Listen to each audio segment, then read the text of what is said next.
Toutes et à tous, j'espère que vous allez bien. On se retrouve pour le brief du mercredi 4 décembre, il est 8h54. Aujourd'hui, on va parler donc des news économiques, du ratio long and short, du funding, open interest, des liquidations. On regardera ce que font les whales en finissant par l'analyse technique de Bitcoin. Mais avant ça, on va regarder ce qui s'est passé hier. Et hier a été plutôt pas mal au niveau trade, hein. On a pris donc un trade vraiment sympa. On est rentré donc sur ce long juste ici, donc dans l'order block H4. Donc j'avais fait la vidéo en fait et le son n'avait pas marché. Donc je la ressors. J'avais tout inscrit déjà. Mais bon, voilà, c'est comme ça. Donc on est rentré, juste sur ce trade, juste là, en longue, donc à, 614, juste là, donc voilà, environ 614, avec un stop loss donc sous cette mèche-ci, pour derrière venir target donc les equal high que nous avions juste ici. Donc on est sorti sur un RR de 4, donc vraiment intéressant. RR de 4, ça veut dire que si jamais vous risquez, 10 vous gagnez 40, 100 vous gagnez 400, 1000 vous gagnez 4000, et cetera, et cetera. Et donc, on est rentré sur ce trade. Donc, vraiment intéressant parce que c'était order block, trendline, que nous avions donc juste ici, et également zone OTE et fin des liquidations. Donc, vraiment, le plan était parfait. On avait tous les biais pour pouvoir rentrer. Donc, c'est pour ça que c'était vraiment intéressant de prendre ce trade. On avait également pris ce short juste ici. Donc là, c'était un FVG juste là. Donc c'était en plus petite time frame. On avait donc notre stop loss juste au-dessus de cette zone pour venir derrière chercher les lots que nous avions ici. Donc plus petite time frame, c'était du M15. Et quand on regarde juste là, voilà, on avait donc ce FVG à venir prendre juste ici, quand on prend cette mèche-ci, juste là, donc dans cette zone-là. Et on voit qu'on avait été repoussé complètement là-dedans. Donc c'était une entrée, voilà, c'était au-dessus de cette zone, on était sur un RR de 2. Donc vraiment, vraiment intéressant également ce trade. Donc plutôt pas mal, même si la target finale était quand même l'entrée de longue, on a quand même bien géré le coup parce que ça a rebondi direct. D'ailleurs, les calls sont donnés directement sur le Discord, n'hésitez pas à le rejoindre. Les calls sont donnés directement ici. En général, je fais des actus du trade en temps réel. Donc on a donc hier par exemple le call, c'était avant le dump. Et derrière, je vous ai donné donc tout les principes que j'ai fait. Donc voilà, là, quand j'ai mis ma mise ABE, et cetera.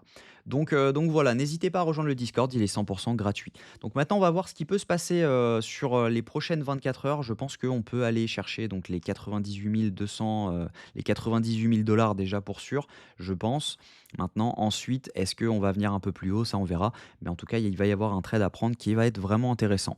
Au niveau des news économiques, aujourd'hui, on va être servi. On va avoir le PMI service à 15h45 ainsi qu'un discours de Powell à 19h45. Donc attendez-vous à avoir pas mal de mouvements aujourd'hui.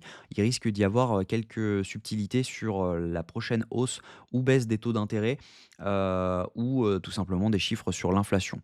Au niveau des crypto bubbles, on a pas mal de mouvements aujourd'hui sur les alts. On a des plus 71% sur TRX qui est le dinosaure clairement de la crypto. On a des plus 43% sur HTX. Donc vraiment, vraiment intéressant ces mouvements. On a également le Syrup qui a pris 30% depuis qu'on est dessus. J'ai call cette crypto avant-hier. On est actuellement à plus 30%. Je l'ai call à 18 centimes.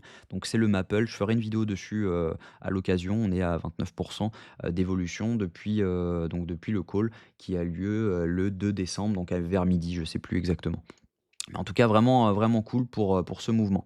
Donc au niveau du ratio long and short, on a une augmentation du nombre de longues sur les dernières, 48 heures.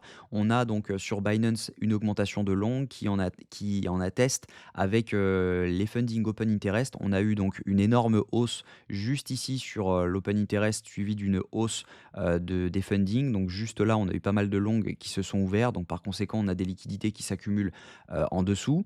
On a eu également des longues qui sont ouverts juste ici. On a eu donc une hausse de l'open interest et une hausse des funding sur ce mouvement-ci. Donc c'était assez évident de revenir chercher cette zone-ci ensuite parce qu'on avait pas mal de liquidités. Et on voit que bah, tout simplement on a donc clôturé tous ces longues et un peu plus même. Donc il y en a sûrement ici qui ont pris peur et par conséquent qui ont clôturé leurs longues ou qui se sont fait liquider en rajoutant de la marge, etc. Ce qu'on voit à court terme, juste là, donc il faut zoomer un petit peu sur les funding pour le savoir, c'est qu'on a une hausse de l'open interest et une hausse des funding juste là. Donc ça veut dire que ici, on a que du long qui est en train de s'ouvrir essentiellement. On avait par contre juste ici une hausse de l'open interest avec une baisse des funding. Ça veut dire que ici, on a du short qui s'est ouvert et par conséquent, ça accumule encore des liquidités au nord. Donc on peut encore pousser un petit peu. Si jamais on regarde les liquidations sur les dernières 48 heures, on a, pas mal de gens qui sont rentrés en short avec des liquidations juste au-dessus, donc du plus haut. Par conséquent, on peut pousser jusqu'aux 98 090 $. On n'a pas grand-chose au-dessus, donc logiquement, on n'est pas censé avoir besoin d'aller au-dessus, même si, on peut pousser quand même, mais voilà, on peut s'arrêter aux 98 000 $. Sur les dernières 24 heures, on voit que les liquidations sont à la baisse. Comme je vous le disais, il y a pas mal de longues qui sont rentrées dans les dernières 24 heures. Au niveau de ce que font les Wells actuellement donc sont en train, d'accumuler mais gentiment, hein. C'est vraiment, des petits achats. Les retails sont en train de vendre tandis que les micro Wells sont en train de vendre également. Donc ça veut dire qu'on n'a pas non plus un volume énorme, de spots qui achètent. Donc par conséquent, on peut très bien retracer quand même à un moment ou à un autre. Donc techniquement, ce que je pense, c'est qu'on a des liquidités à venir chercher au-dessus de cette zone, donc aux 97 437 $, et on pourrait ne pas franchir la zone des 98 200 $. Donc on a un order block qui se situe juste ici. Quand on regarde en H1, donc on a donc cet order block-ci qui est juste là, donc je l'ai tracé juste ici. On pourrait potentiellement ouvrir un short là-dedans. Hop, donc au niveau des 50 de cet order block, avec un stop loss pour vraiment se sécuriser autour de cette zone-ci, parce que derrière, on peut revenir chercher la zone des 90 500 $ potentiellement, parce que ça représente donc l'order block daily, si jamais je ne dis pas de bêtises, que nous avons juste ici. Voilà, c'est un order block daily qu'on n'a pas vraiment mitigate. On peut très bien le revenir le chercher. Et derrière, c'est là qu'on ouvrirait potentiellement le gros long pour venir chercher les 100 000 $ pour derrière là-dessus. Donc, à mon avis, ça, ce serait le trade qui va être banger parce qu'on peut très bien venir chercher les 102, les 110, les 115 ensuite, après avoir pris cette zone. Donc, potentiellement, la zone de long, c'est celle-ci. Et la zone de short, bah, ce serait celle-ci parce qu'on pourrait très bien être bloqué dans un range entre cette zone-ci et cette zone-ci. Donc on peut très bien revenir dump là-dedans pour derrière repartir et break à la hausse.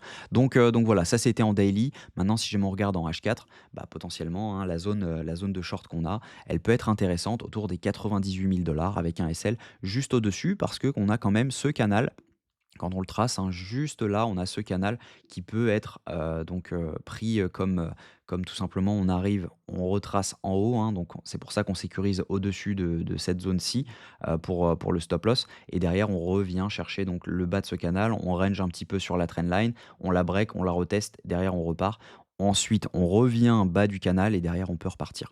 Donc voilà, ce serait l'idée de ce trade. C'est un peu, c'est vraiment courageux, je pense, de ma part de sortir là-dessus parce que je pense qu'il y a de plus de chances de pump que de dump. Mais voilà, le trade a le mérite d'être pris. Je pense que ça peut être intéressant de le prendre parce que le risk-reward est quand même de 1 pour 7.